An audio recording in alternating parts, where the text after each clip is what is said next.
Yay. So we're rehearsing the actual set for the City Winery show. It's a more acoustic show than usual. Jerry's got his mandolin, and a few of the show songs are going to be a lot more acoustic than usual, than ever before, in fact.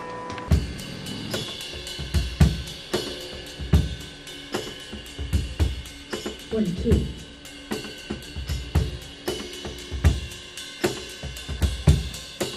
We're celebrating the end of the Close-Up series, which has taken me 3 or 4 years, something like that. There are 4 CDs that I've recorded myself. I started my own record label, and I've been re-recording a lot of my back catalog. So the Close-Up series are 4 CDs, volume 1 through volume 4. That's an exciting noise. I think that's a train, actually, and that will happen from time to time. It's New York City, and we are below the ground.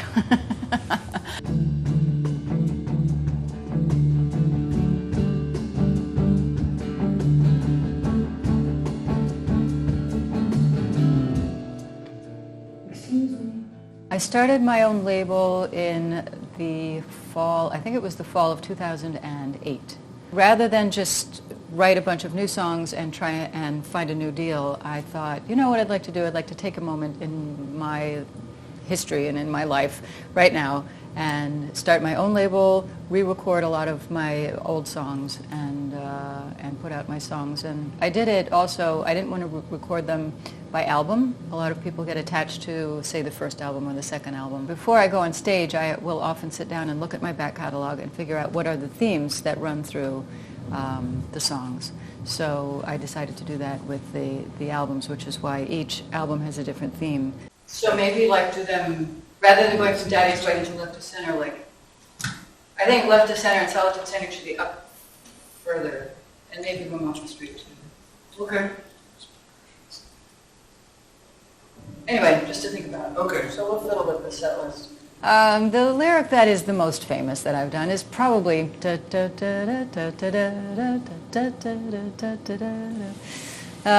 so, you know, I can go anywhere in the world and sing that, and people say, oh, I've heard that song, you know. And the second one is My Name is Luka, I Live on the Second Floor.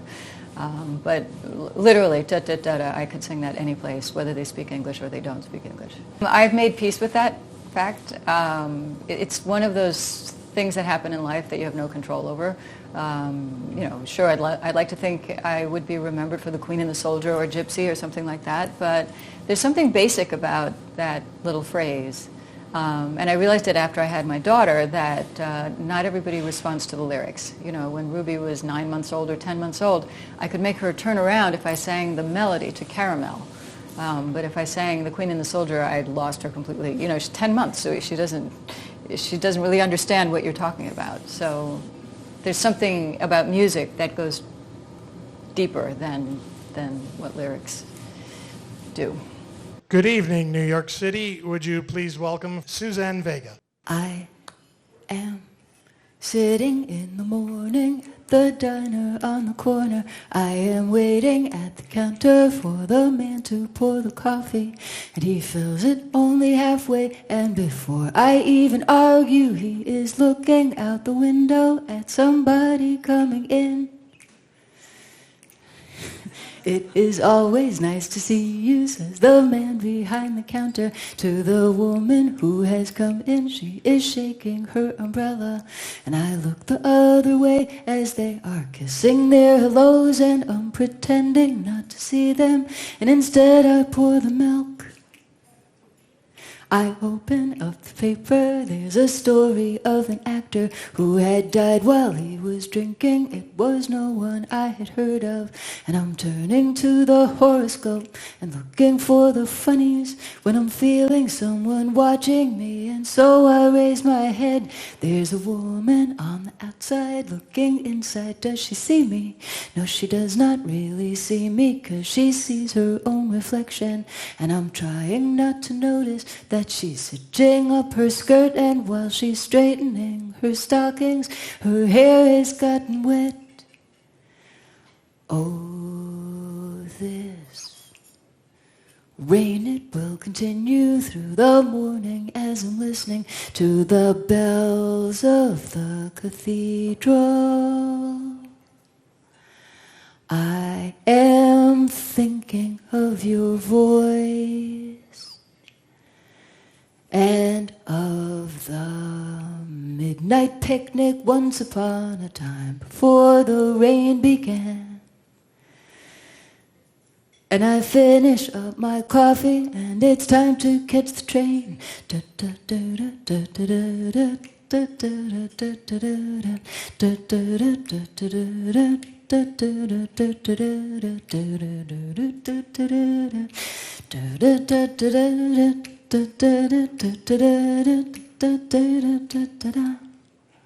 Thank you.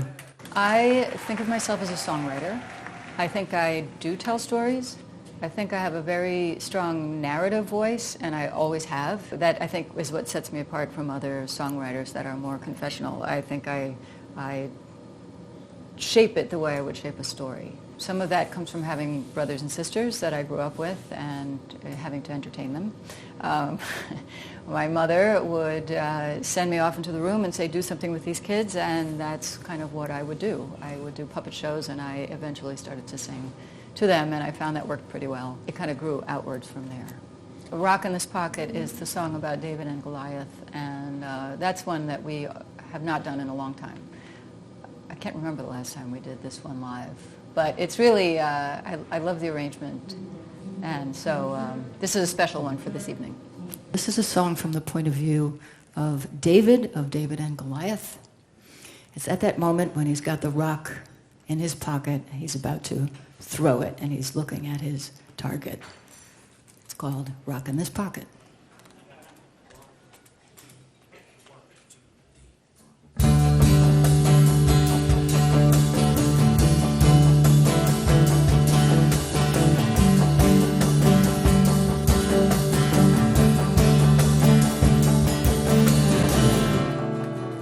Excuse me,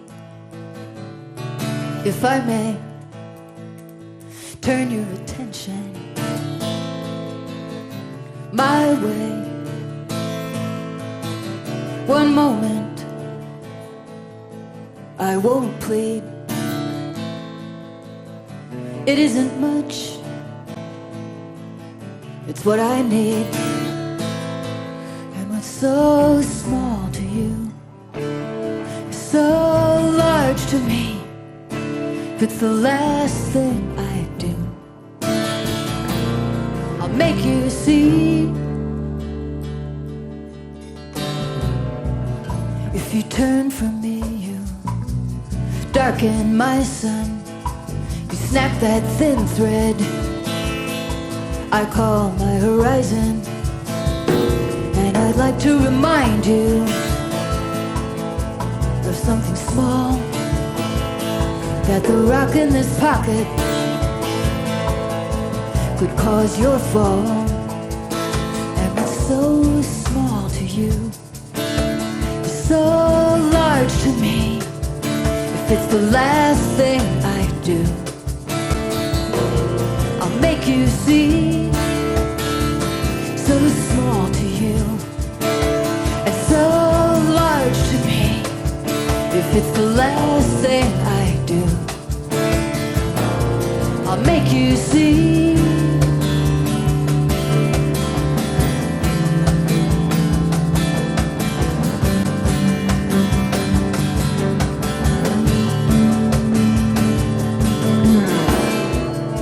I might be out like a light, extinguished in the throw, but I'll hit my mark, and you'll know, 'cause I'm really well acquainted with the span of your brow. And if you didn't know me then, you'll know me now. You'll know me now. And what's so small to you is so large to me. If it's the last thing I do, I'll make you see. So small to you, so large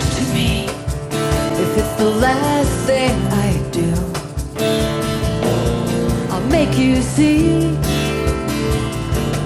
make you see, make you see.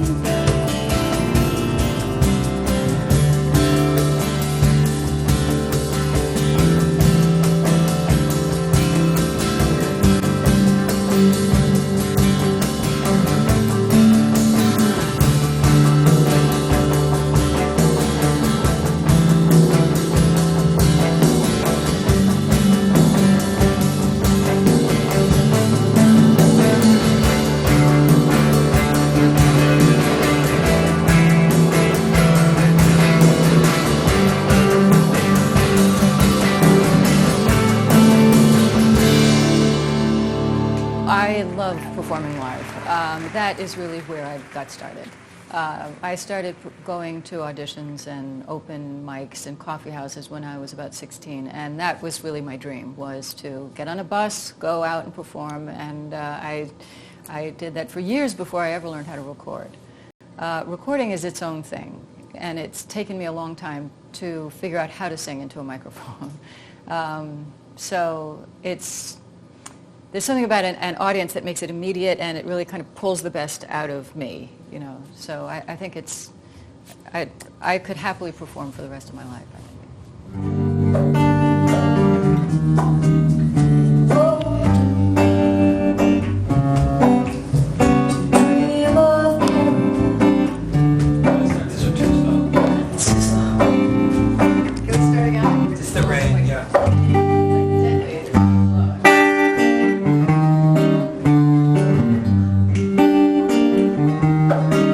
Oh, Gypsy is one of my oldest songs that I still sing. Written for my very first summer romance that I ever had, which was a long time ago, and I still hear from that man. I like the story behind it. That's why I always tell that story every single time. It's a story that people respond to. This is a song I wrote the summer I turned 18 years old. I was a disco dance and folk singing counselor at a sleepaway camp in the Adirondack Mountains. And this was written for the arts and crafts counselor of the boys' camp up the road. It was the summer of my very first summer romance. And we bonded over Leonard Cohen. Because back then, you could say the words Leonard Cohen to someone, and they would say, "Who?" Which doesn't happen so often anymore. Now Leonard Cohen is playing Madison Square Garden, and he's been on a never-ending tour, sort of like Bob Dylan, and playing 3-hour shows, and so like everybody knows and everybody loves Leonard Cohen. But back then it was really like a secret club. So if you said the words Leonard Cohen to someone and they said "Who?", you knew that you would probably not be friends. You would probably not go on a date with them. And there was a kind of there was the correct thing to say. If you say, "Oh yes, I love Leonard Cohen, but only in certain moods." You would say that here in America, because here in America, other countries are not so preoccupied with, mental health and balance, with the preoccupation of being cheerful and sort of optimistic. In other countries like England, you can be depressed or for years. So, so I met this man who actually, as it turns out, was English. He was from Liverpool, and he said to me, "Do you like Leonard Cohen?" And I said, "I love Leonard Cohen, but only in certain moods." And he said, "What mood is that?" "I love Leonard Cohen all the time." So it really felt like fate to us back then, that summer. And so we had no choice but to become involved. And then at the end of the summer, we both went home. I came home to New York City. He went home to Liverpool, England. It seemed, tragic. It had been, after all, a whole 6 weeks that we had been involved, which, was like a lifetime back then. So I wrote this song as a kind of a gift, and he in return gave me his bandana.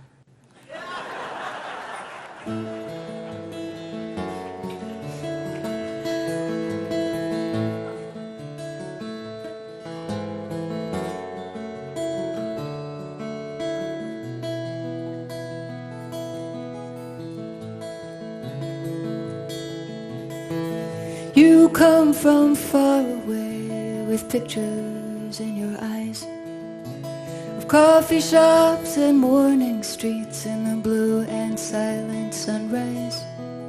But night is the cathedral where we recognize the sign. We strangers know each other now as part of the whole design. Oh, hold me like a baby that will not fall asleep. Curl me up inside you, let me hear you through the heat. Oh, oh, oh, oh.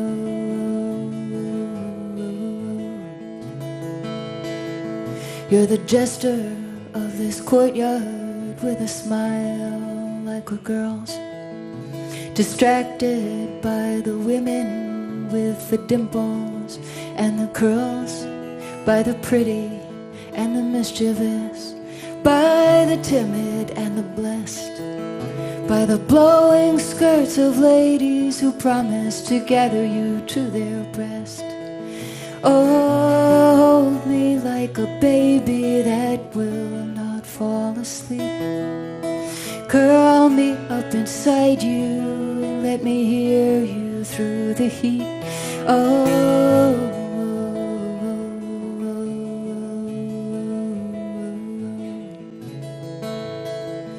you have hands of rain and water, and that earring in your ear. The wisdom on your face denies the number of your years. With the fingers of the potter and the laughing tail of the fool, the arranger of disorder with your strange and simple rules. Yeah, now I've met me another spinner of strange and gauzy threads, with a long and slender body and a bump upon the head. Oh, hold me like a baby that will not fall asleep. Curl me up inside you, let me hear you through the heat. Oh,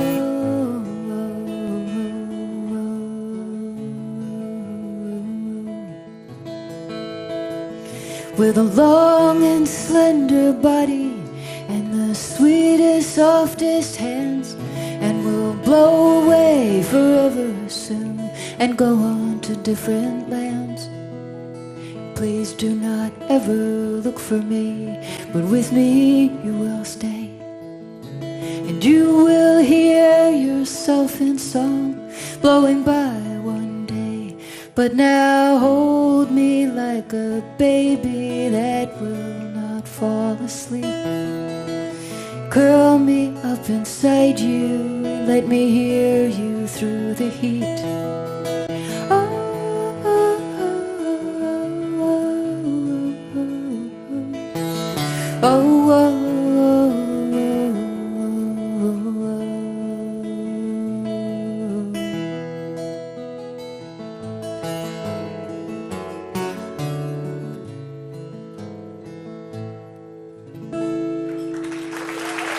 The fantasy of the music business is so all-pervasive. And I must say, when I was a teenager imagining, somehow I had it in my mind that if I could be like Bob Dylan, that he had no problems. And I don't know, and actually that is so not true. If you look at Bob Dylan's life and his the amount of criticism that he generates, as much as the adulation, you know, I don't know why I had that idea.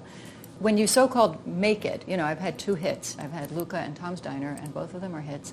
And I think even to this day, people just assume that, like, why am I in Phil's van? Why am I not in some limousine? You know, or they'll sort of look over me when I show up at the venue because I dress fairly simply. I dress the way I've always dressed. I see myself as an artist, as someone who's been doing this a long time, way before I ever had those hits and way after. It's a way of life for me. I get out of bed and I listen to music and I write in my journal, and that's how I live. But there's a fantasy, especially in America, that you're somehow over the rainbow. You know, that you're not among normal people anymore, or like you don't take the subway. which I do. There's a lot more nuts and bolts and just grittiness about it. You really have to love the whole thing of holding the guitar, singing, writing the songs. That's what you have to love. If you're in it for the fame and the money, well, good luck.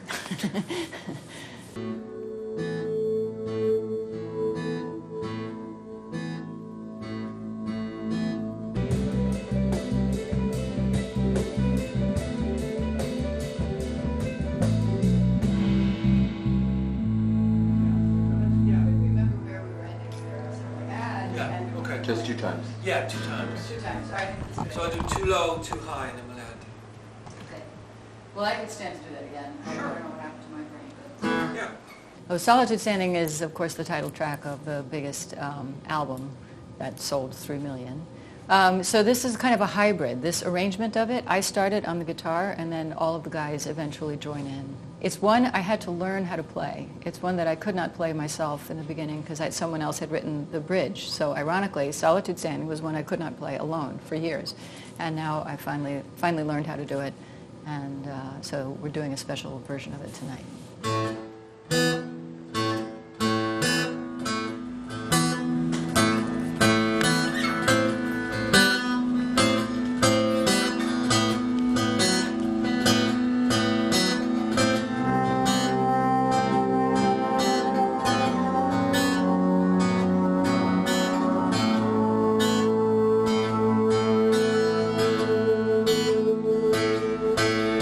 Solitude stands by the window. She turns her head as I walk in the room. I can see by her eyes she's been waiting, standing in the slant of the late afternoon. And she turns to me with her hand extended. Her palm is split with a flower with a flame.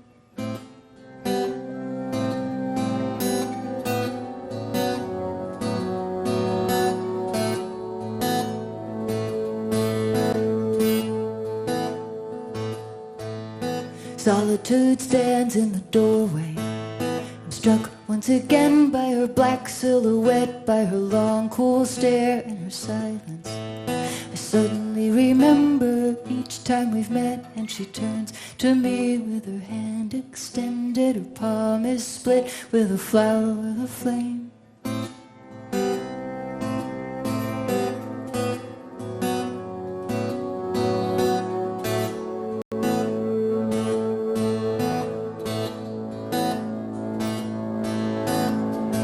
She says, I've come to set a twisted thing straight. She says, I've come to lighten this dark heart.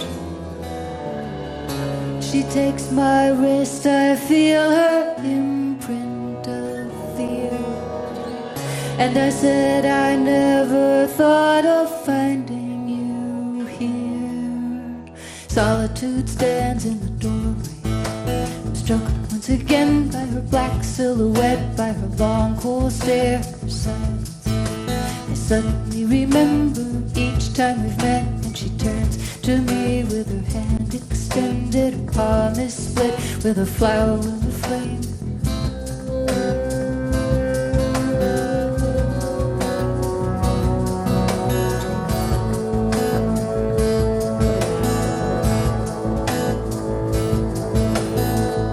She says, I've come to set a twisted thing straight. She says, I've come to lighten this dark heart. She takes my wrist, I feel her imprint of fear. And I said, I never thought of finding you here. Solitude stands at the doorway. I'm struck once again by her black silhouette, by her long, cool stare and her silence. I suddenly remember each time we've met, and she turns to me with her hand extended. Her palm is split, the flower with a flame.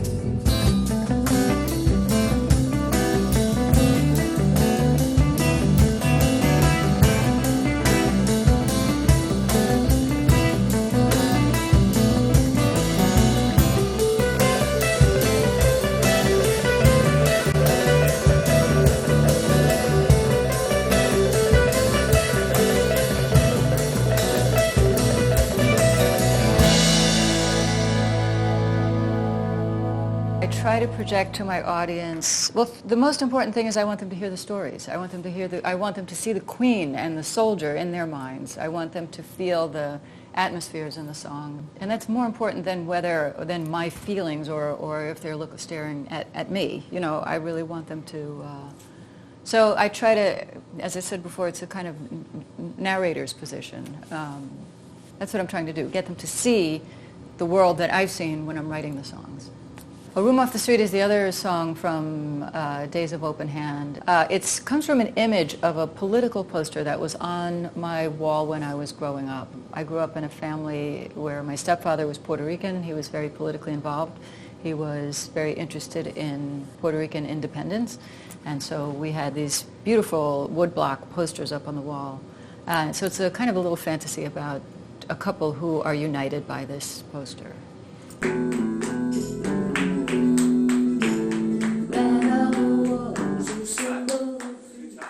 Oh, sorry, okay. 1, 2, 3, 4, 5.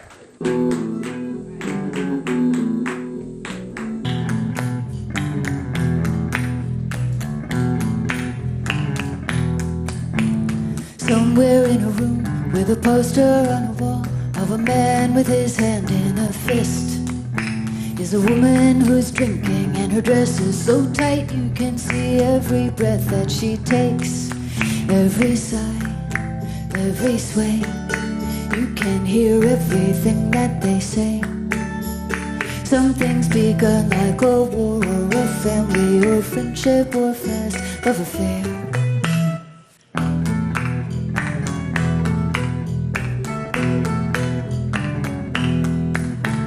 The man on the wall is a symbol of freedom. It means he has brothers who believe as he does.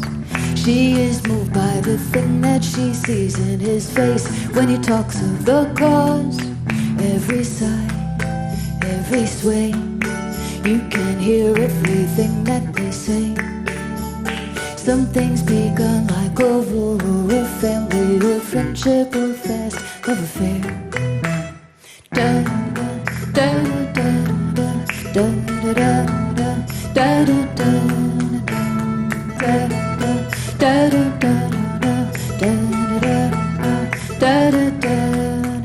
Every sigh, every sway, you can hear everything that they say.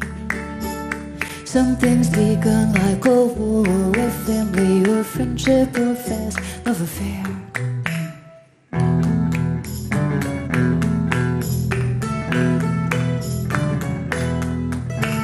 She leans against him, her dress is so red. They talk of the salt and the truth and the bread. The night goes along, the fan goes around in the room off the street at the end of the town. Every sigh, every sway, you can hear everything that they say. Something's begun like a war or a family or friendship or fast love affair. Every sigh, every sway, you can hear everything that they say. Something's begun like a war or a family or friendship or fast love affair. Da da da da da da da da da da da da da da. This is the second song I ever wrote, and I'm doing it as a special thing for this set. I'm never going to do it again in my life. I'm telling you that right now. First. So this is super special. It's very long, very slow, narrative ballad with a tragic ending. My specialty. The Silver Lady is one that made me think, oh, you know, maybe I think I could do this. The special story here is that it's a long narrative ballad. When I wrote it and I played it for my parents, my mother told me that the view of the Silver Lady, the narrative, what happened to her, actually happened to my grandmother, which I did not know when I wrote the song. When I was a little girl, younger than 9 or 10, I once spoke to the Silver Lady, but I never saw her again.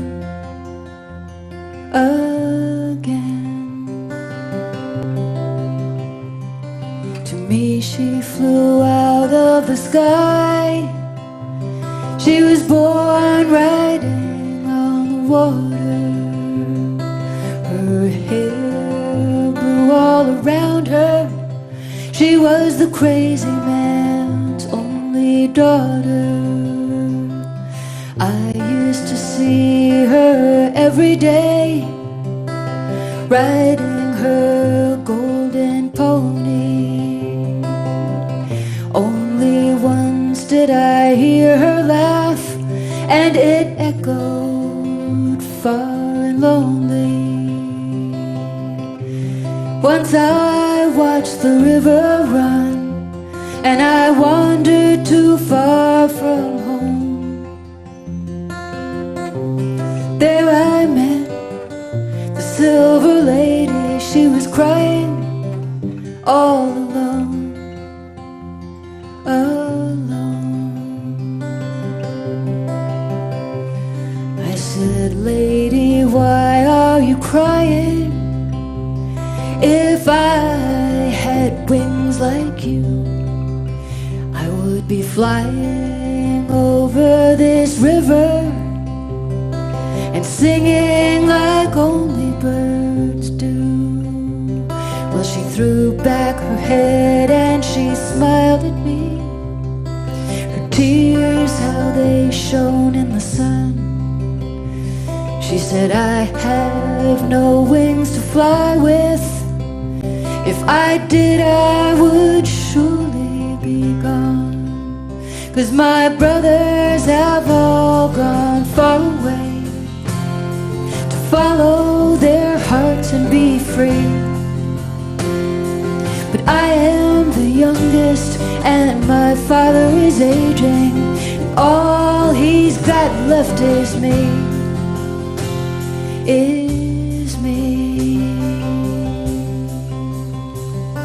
Now I love my father dearly, madman though he may be, and it would break his heart if I should leave him.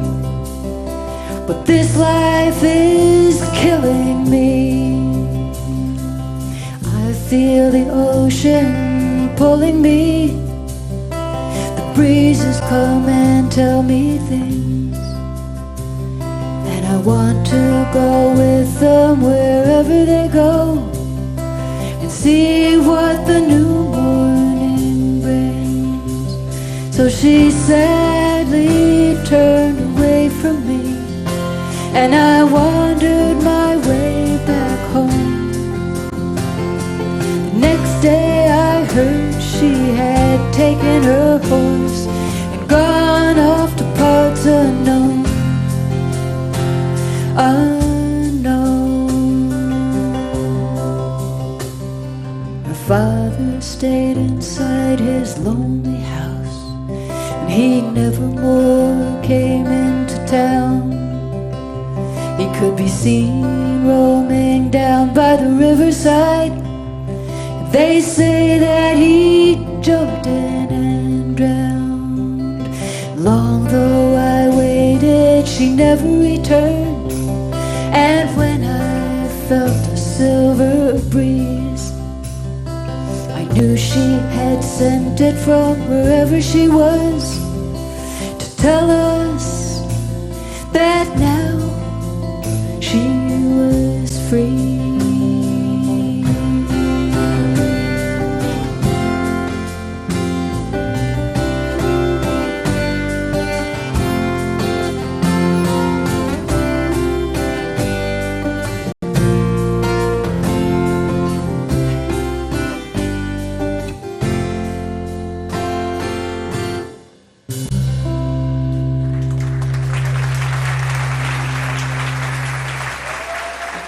Thank you. Well, the act of rehearsal for me, I mean, first of all, Jerry, who's the musical director, is really the taskmaster, and he's the one who calls the rehearsals, and I almost never rehearse on my own steam. I don't play at home. I'm really bad that way. So what we're doing is we're all remembering the songs again. I play often with Mike Viseglia, but I go through periods where we don't play together, so we're all remembering what we're supposed to do, and we're trying to get the right flow of the show. We're trying to make sure that there's enough contrast between the songs, that the audience gets to hear the songs they like, but also are surprised by some old favorites that they've forgotten about, and then also trying to surprise them with things that are new. So it's really kind of finding a good balance and a flow to what's going to make an entertaining and interesting evening. Because we changed that. So after the second verse, there's like a full chorus, which is twice through. Then there's like a dub section, which is twice through, and then it goes back to a chorus. The dub section is over the chorus. It's over the chorus, yeah. Oh, so it's like a bunch of choruses. Yeah. It's like 3 choruses. We do this one again? Yeah. Yeah. Daddy's White. This is a new song. This is a song that probably won't be performed anywhere else. It's just a one-off that I wrote about 5 or 6 years ago, before Barack Obama was elected president. My father, who raised me, was Puerto Rican. My daddy is actually white, but I didn't know that. I was raised being told that I was half Puerto Rican until I was about 8 or 9. So it's a kind of a meditation on race, on what do you see when you look in the mirror, which as a child I did not spend a lot of time looking in the mirror, so I sort of believed what I was told and didn't really think about it until finally I was told. So I think race is still an issue in this country, getting better, but still a very volatile issue. So this is about my experience. So just keep that in mind when you're listening to it. When you hear the chorus, imagine maybe that I'm singing into a mirror. You know, when you look into the mirror, what comes looking back at you? So it's a song about race, and I just thought you might want to know where it comes from.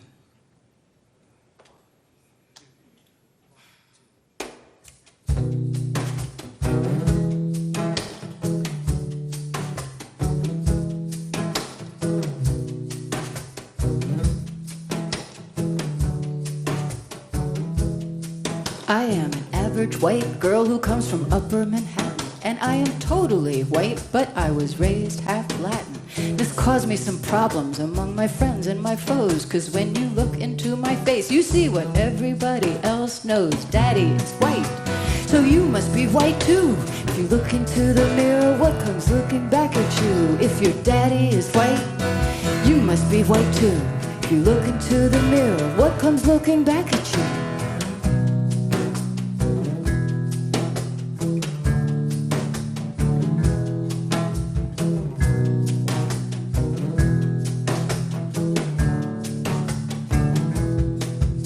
I feel it in the city when I take a walk uptown. I feel the tension in the street. I feel it ticking all around. I feel it filling up the sidewalk. The spaces in between my face and your face, in public places where we get seen. If your daddy is white, you must be white too. If you look into the mirror, what comes looking back at you? If your daddy is white, you must be white too. If you look into the mirror, what comes looking back at you?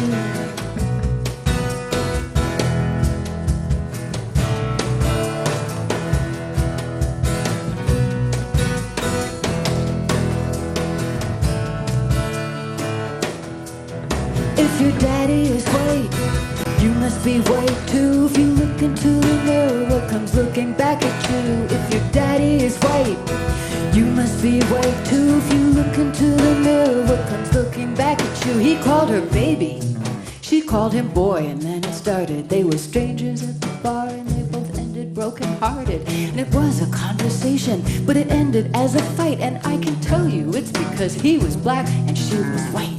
If daddy is white, you must be white too. If you look into the mirror, what comes looking back at you? If your daddy is white, you must be white too. If you look into the mirror, what comes looking back at you?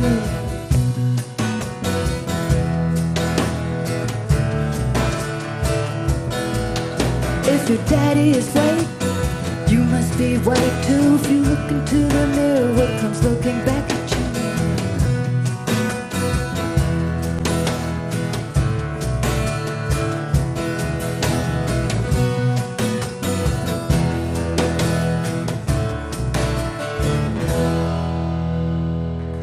I think it's really important to perform in front of an audience. And whenever I give workshops and I see kids who upload their material to YouTube, you know, I say that you really have to go out and stand in front of an audience. It's sort of a proving ground.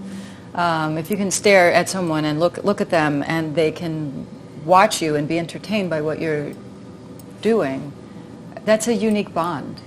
There's something very exciting about that, about performing in front of someone else who's really there. It's a moment in time. It will never be repeated. Even if you have the DVD and you watch it over and over again, that actual moment of the electricity, it's sort of, it's special. Penitent is a song that's one of my personal favorite ones. So often I have in my own life tried to figure out, am I in the right place at the right time doing the right thing? Or have I done something wrong? Or so this is that song, sort of grappling with something greater than myself, trying to figure out, have I done the right thing?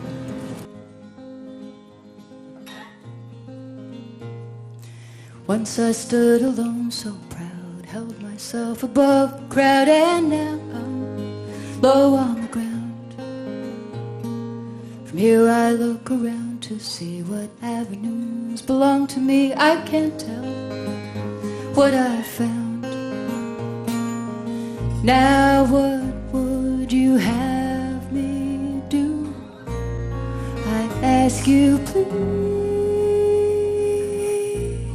I wait to hear.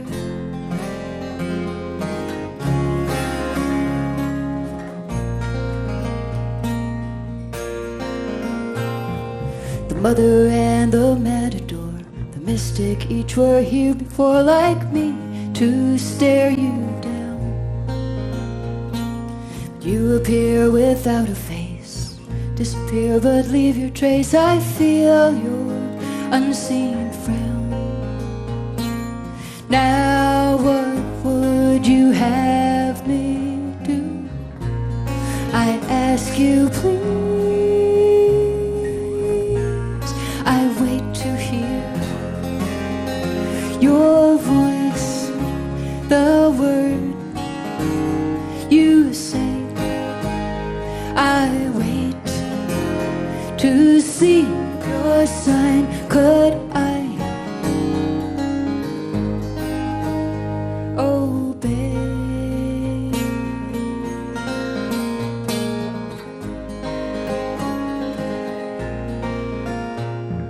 I look for you in heathered moor, the desert and the ocean floor. How low does one heart go? Looking for your fingerprints, I find them in coincidence and make my faith to grow. Forgive me all my blindnesses, weakness and unkindnesses, as yet unbending still. Struggling so hard to see my fist against eternity, and will you break my will? Now what would you have me do? I ask you please. I wait to hear your voice, the word you say. I wait to see your sign. Would I obey? Now what would you have me do? I ask you please. I wait to hear your voice, the word you say. I wait to see your sign. Could I obey?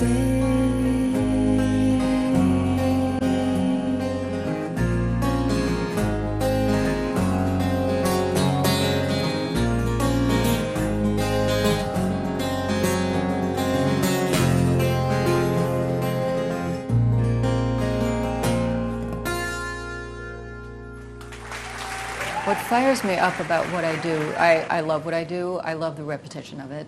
That doesn't mean I'm always perfect at it. You know, from time to time I forget my lyrics.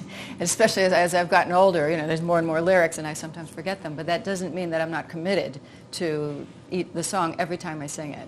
It's never a chore for me. And if it is a chore, Jerry and I talk about it and we switch the set list so we give ourselves a break if we're sick of singing something.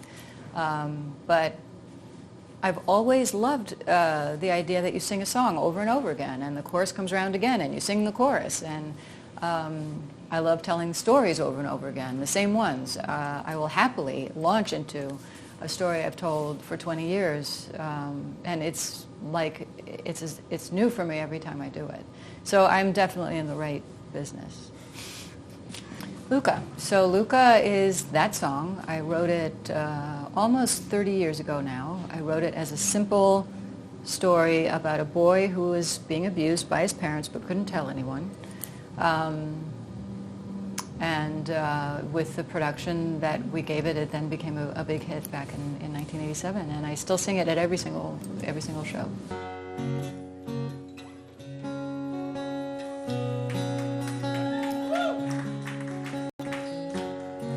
My name is Luka. I live on the second floor. I live upstairs from you.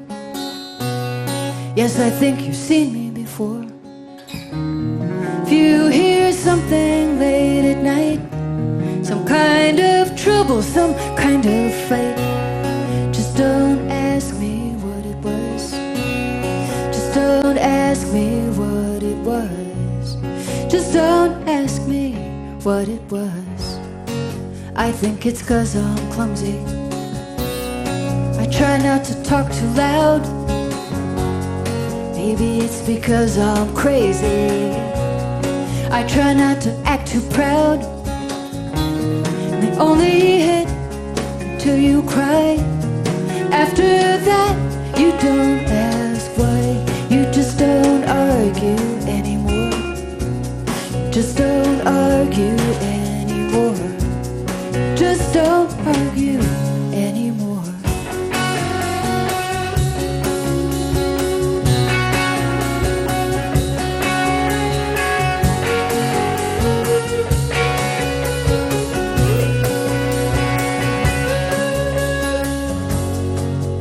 Yes, I think I'm okay. I walked into the door again. Well, if you ask, that's what I'll say.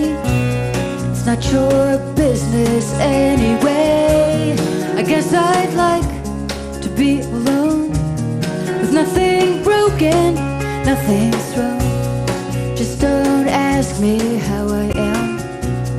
Just don't ask me how I am. Just don't ask me how I am. My name is Luka. I live on the second floor. I live upstairs from you. Yes, I think you've seen me before. If you hear something late at night, some kind of trouble, some kind of fight, just don't ask me what it was. Just don't ask me what it was. Just don't ask me what it was. It only hit until you cry.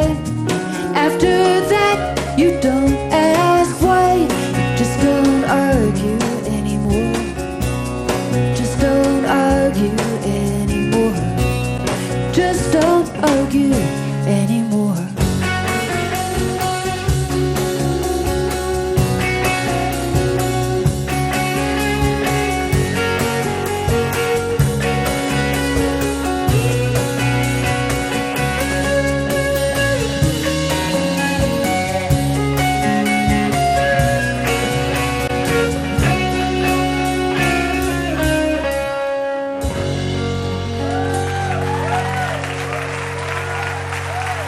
Thank you so much. Thank you and good night. Thank you.